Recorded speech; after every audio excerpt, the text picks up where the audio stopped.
اعوذ باللہ من الشیطان الرجیم بسم اللہ الرحمن الرحیم لن ینال اللہ لحومها ولا دماؤها ولكن ینالہ التقوى منکم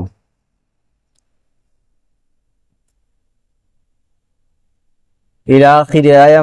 عن زید بن ارقم رضی اللہ تعالی عنہ قال قال اصحاب رسول اللہ صلی اللہ علیہ وسلم ما هذه الاضاحی یا رسول اللہ قال رسول اللہ صلی اللہ علیہ وسلم سنت ابیکم ابراہیم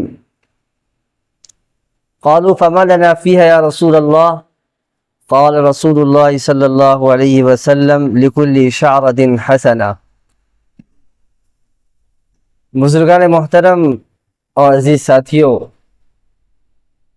سب سے پہلے قابل مبارکباد ہے ہمارے حضرت مفتی مولانا صادق خان صاحب، جو بڑی اچھی خوش قدمی کیا ہے. انہوں نے بڑی اچھی پہل ہے کہ ہمارے اسلام کے اندر جو بھی بڑے بڑے پروگرامز ہیں اور دینی اور عقیدت مند محفلیں ہوتی ہیں، خاص طور سے یہ قربانی کا جو مسائل ہے، اسی طریقے سے محرم الحرام کا مہینہ ہے، ربیع الاول کا مہینہ ہے، ایسے مواقع پر پروگرام کرنا اور لوگوں کو حقیقت سے آگاہ کرنا بہت ضروری ہے. مفتی صاحب نے صحیح فرمایا کہ بہت سارے لوگ قربانی کے پیش نظر بہت سارے مسائل میں الجھے ہوئے ہیں. کس کو پتہ نہیں ہے کہ کس پر قربانی واجب ہے، کن پر قربانی واجب نہیں ہے. بعض لوگ 2 سال کے بچے کے نام سے بھی قربانی دے رہے ہیں، لیکن یہ حقیقت ہے قربانی اصل ان لوگوں پر واجب ہے جن کو جو صاحب نصاب. اب واجب کو چھوڑ کر نفل کی طرف چلا جائے آدمی تو ظاہر ہے کہ مسائل کے اندر قربانی دینے والوں کے قربانی کے اندر کچھ نہ کچھ خلل ضرور ہوں گے. تو میں عرض یہ کر رہا تھا کہ یہ پروگرام ہونی چاہیے. اللہ پاک مفتی صاحب سے شہر کے اندر اللہ پاک خوب کام لے اور بہتر سے بہتر قوم کے خدمت کے لیے جو کر سکتے ہیں اللہ پاک ان سے کام لیتے رہے. ہمیں جو عنوان دیا گیا ہے وہ ہے کہ قربانی صاحب نصاب کون لوگ ہیں، کن لوگوں پر قربانی واجب ہے. سب سے پہلے ایک بات سمجھ لیں ہم لوگ کہ قربانی کا مقصد کیا ہے، قربانی کیوں واجب ہے، قربانی کیوں کرتے ہیں ہم لوگ. جیسے اللہ پاک نے روزہ کے بارے میں فرمایا کہ یا ایھا الذین آمنوا کتب علیکم الصیام کما کتب علی الذین من قبلکم لعلکم تتقون. تو روزہ فرض کیا گیا، اس کا مقصد یہ ہے کہ ہم متقی بن جائیں، تقوی والی صفات سے آراستہ ہو جائے. تقوی والی صفات کیا ہے؟ اسی طرح قربانی ہے. قربانی کے وجوب کا مقصد یہ ہے کہ اللہ کی رضا اور اس کی خوشنودی حاصل ہو جائے. صرف ایک مقصد ہے. قربانی کا فائدہ یہ ہے، قربانی تو ایک مختصر لفظ میں، ایک لفظ میں اگر بولا جائے تو یہ ہے کہ اللہ پاک یہ چاہتے ہیں جیسے باپ بیٹے نے اتباع اور فرما برداری کر کے دکھلایا ہے، وہ اتباع اور فرما برداری ہمارے اندر بھی آ جائے. باپ نے پہلے دن جو خواب میں دیکھا کہ میں اپنے بیٹا کو ذبح کر رہا ہوں، تو اللہ پاک نے اس دن کو بھی ضائع نہیں کیا. پہلے دن خواب میں دیکھنے کے بعد حضرت ابراہیم علیہ السلام نے غور کیا ہے، تو غور کرنے کے دن کو بھی علماء نے فرمایا کہ اس دن کا نام یوم التربیہ ہے، یعنی غور و فکر کرنے کا دن. دوسرے دن خواب میں دیکھا ہے کہ بیٹا کو ذبح کر رہا ہوں، تو اس دن کو بھی اللہ پاک نے حاجیوں کے لیے اس دن کا نام رکھا گیا یوم العرفہ، جو نبی ذی الحجہ کو ہوتا ہے، اس دن وہ روزہ رکھتے ہیں. تو اس دن کو بھی یوم العرفہ اس لیے اس دن کو کہتے ہیں کہ ابراہیم علیہ السلام نے اپنے بیٹا کو جو خواب میں دیکھا کہ میں قربان کر رہا ہوں، وہ پہچان گئے نبی ہونے کی حیثیت سے کہ واقعی یہ خواب سچی ہے اور یہ مجھے کر دکھلانا ہے. لہذا تیسرا دن جو اپنے بیٹا کو قربانی کیا ہے تو اس دن کا نام رکھا گیا یوم النحر، قربانی کا دن۔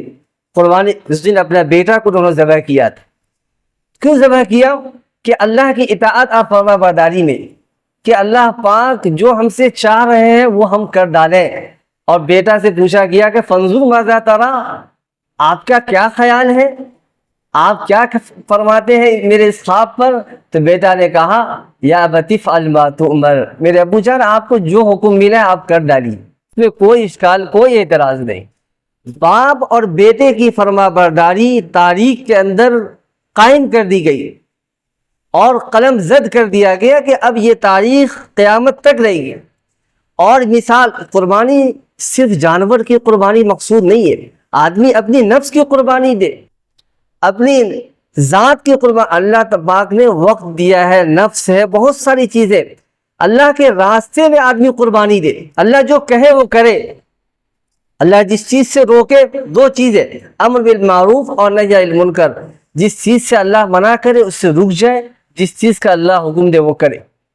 یہ چیزیں حضرت ابراہیم علیہ السلام اور ان کے بیٹے اسماعیل علیہ السلام سے ثابت ہوئی ہے، ہمیں ملی ہے کہ ہمیں یہ کرنا چاہیے، کہ جس طریقے سے انہوں نے فرما برداری کی ہے اسی طریقے سے فرما برداری ہمارے اندر بھی آنی چاہیے۔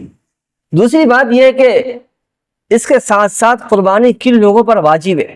یاد رکھیے، قربانی ہر عاقل بالغ مسلمان پر جس کے پاس 52.5 تولہ چاندی یا 7.5 تولہ سونا، یا کسی کے پاس سونا کم ہے چاندی کم ہے، دونوں کو ملا کر یا کچھ پیسہ ملا کر اتنا پہنچ جائے کہ موٹا موٹی یہ سمجھی جائے بات کو کہ 40 سے 45 ہزار روپیہ اگر کسی کے بینک اکاؤنٹ میں ہے اور وہ مالک ہے اس کا، تو اس پر قربانی واجب ہے۔ فقہاء نے لکھا ہے کہ اگر آخری دن ایام قربانی جو 3 دن ہے اس کے غروب آفتاب سے اگر 2 منٹ پہلے بھی اگر وہ مالک بنتا ہے اتنے پیسے کا، اس پر قربانی واجب ہے، اس کو دینا پڑے گا۔ اگر اس کو لگتا ہے ایسا کوئی گمبھیر مسئلہ نہیں ہے کہ آپ 2 منٹ پہلے ہی ہوگا، آدمی جب مالک بننے جائے گا تو اس کو تو بہت پہلے ہی پتہ چل سکتا ہے۔ جیسے صدقۃ الفطر کا مسئلہ ہے، ایسا کہ اگر کوئی بچہ عید الفطر کے دن صبح صادق سے پہلے پیدا ہوا، صبح صادق سے پہلے پیدا ہو گیا تو اس پر صدقۃ الفطر واجب ہے، دینا پڑے گا اس کو، اس کے ماں باپ کو۔ ایسے ہی قربانی کا مسئلہ، قربانی اور زکوٰۃ میں فرق یہ ہے نصاب کے اندر کہ زکوٰۃ کے لیے مال پر 1 سال کا گزرنا شرط ہوتا ہے، لیکن قربانی کے واجب ہونے کے لیے سال کا گزرنا شرط نہیں ہے۔ اس لیے یہ چیز، اتنا پیسہ اگر کسی کے پاس ہے تو ابھی کچھ دیر پہلے ایک آدمی کا فون ہے کہ میرا بیٹا کماتا ہے اور پورا پیسہ ہمیں دیتا ہے، تو قربانی کس پر واجب ہے؟ بیوی کے پاس زیورات ہے، بیوی کہہ رہی ہے کہ آپ قربانی دے دیجیے، ہمارے نام سے مت دیجیے۔ ہمارے گھروں کے اندر حال یہ ہے کہ ہماری بہو، ہماری بیویاں، ہمارے بچے، ہماری بیٹیوں کے پاس اتنے زیورات موجود ہیں جو لاکھوں کے زیورات ہیں، 50,000 60,000 کے زیورات رکھی رہتی ہے، اور قربانی اس پر واجب ہے، لیکن ماں باپ کو، بھائی کو کچھ پتہ ہی نہیں کہ اس پر قربانی واجب ہے کہ نہیں۔ اور قربانی نہ دینے کا گناہ کیا ہے؟ نبی علیہ السلام نے فرمایا کہ من کان لہ سعۃ فلم یضحی فلا یقربن مصلانا، کہ جس کے پاس وسعت ہو، اتنی طاقت ہو، قربانی دے سکتا ہے، اگر وہ قربانی نہ دے تو نبی علیہ السلام نے فرمایا کہ وہ میرے عیدگاہ تک نہ آئے، میرے عیدگاہ میں شامل نہیں۔ یعنی اتنی سخت بات، اتنی سخت وعید نبی علیہ السلام نے فرمایا کہ وہ ہمارے مصلی عیدگاہ کے قریب نہ آئے، نماز تو دور کی بات، نماز نہ پڑھے بل قریب تک نہ آئے۔ پتہ یہ چلا کہ قربانی کا وجوب جن لوگوں پر ہے اور جن لوگوں کو دینی چاہیے قربانی، وہ اپنے لیے، اپنے گھر کے اندر ماں اور بہن کے پاس، بہو کے پاس، اپنی بیوی کے پاس جو بھی زیورات ہیں اس کا حساب لگا کر جن لوگوں پر قربانی واجب ہے وہ ادا کرے، اور جن لوگوں پر قربانی نہیں ہے تو ظاہر ہے کہ نہیں ہو سکتا ہے۔ بعض لوگ لون لیے ہوتے ہیں، بعض لوگ مقروض ہوتے ہیں، تو قرض لینے والے پر قربانی نہیں ہے، مقروض پر قربانی نہیں ہے۔ اسی طریقے سے اگر کوئی بالغ ہے لیکن اس کا عقل مند نہیں ہے، اس کے پاس اتنا شعور نہیں ہے، وہ آگل پاگل کی طرح کرتا ہے، تو اس پر بھی قربانی واجب نہیں ہے، اور مسلمان تو ہے تو اس میں کوئی حرج نہیں ہے۔ تو ہر مسلمان اور عاقل اور بالغ مسلمان پر جس کے پاس 7.5 تولہ سونا یا 52.5 تولہ چاندی ہو، اس پر قربانی واجب ہے۔ اور یہ قربانی، آخری بات میں آپ سے عرض کر دوں کہ یہ قربانی اس وقت جو دنیا کا حال ہے وہ صرف ریاکاری پر محمول ہو گیا ہے۔ لوگ کا حال یہ ہے کہ پیپر پر، نیوز میں اور سوشل میڈیا پر اپنے جانوروں کا فوٹو لے کر وائرل کر رہے ہیں کہ میں نے لاکھوں کا، کروڑوں کا جانور لیا ہے، اور لوگ اپنا نام بھی دے رہے ہیں، انٹرویو بھی پیش کر رہے ہیں۔ اس میں ریاکاری آ گیا۔ اللہ کہہ رہے ہیں کہ ریاکاری نہیں، قل ان صلاتی و نسکی و محیای و مماتی للہ رب العالمین۔ اللہ فرماتے ہیں نبی علیہ الصلوۃ والسلام آپ کہیے لوگوں سے کہ میری نماز، میری قربانی، میرا جینا، میرا مرنا اللہ کے لیے ہو۔ تو قربانی اللہ کے لیے، اللہ کی خوشنودی کے لیے۔ جس وقت قربانی دے آدمی، 7 لوگ ایک جانور میں شریک ہوتے ہیں۔ اگر فقہاء نے لکھا ہے کہ اگر ایک آدمی بھی اگر اس میں سے اگر گوشت کھانے کی نیت سے قربانی دے گا اگر، تو کسی کی بھی قربانی نہیں ہوگی، سارے قربانی برباد اور ضائع ہو جائے گی۔ اس لیے کہا جاتا ہے، علماء نے فرمایا کہ جتنے لوگ قربانی دیں وہ موجود رہیں، اپنی نیت کو صاف کر لیں کہ بھائی یہ قربانی جو دے رہے ہیں، ذبح کرنے سے پہلے اپنی نیت کو صاف کر لیں کہ قربانی اللہ کے لیے دے رہے ہیں، گوشت کھانے کی نیت سے نہیں۔ گوشت تو ملے گا ہی، لن ینال اللہ لحومها ولا دماؤها ولکن ینالہ التقوی منکم۔ اللہ فرماتے ہیں کہ اللہ کے پاس تمہارا گوشت یا خون نہیں پہنچتا، اللہ کے پاس جو پہنچتا ہے وہ تقوی پہنچتا ہے، کہ دل کے اندر کتنا خوف، کتنی خشیت ہے اللہ کی۔ اس لیے میرے محترم بزرگوں، یہ پروگرام مفتی صاحب نے جو اس کو انعقاد کیا ہے بہت مبارکباد کی مستحق ہے۔ اس طرح کے پروگرام ہونی چاہیے۔ اللہ پاک ہم سب کو کہنے سے زیادہ عمل کی توفیق عطا فرمائے۔ وآخر دعوانا الحمدللہ رب العالمین۔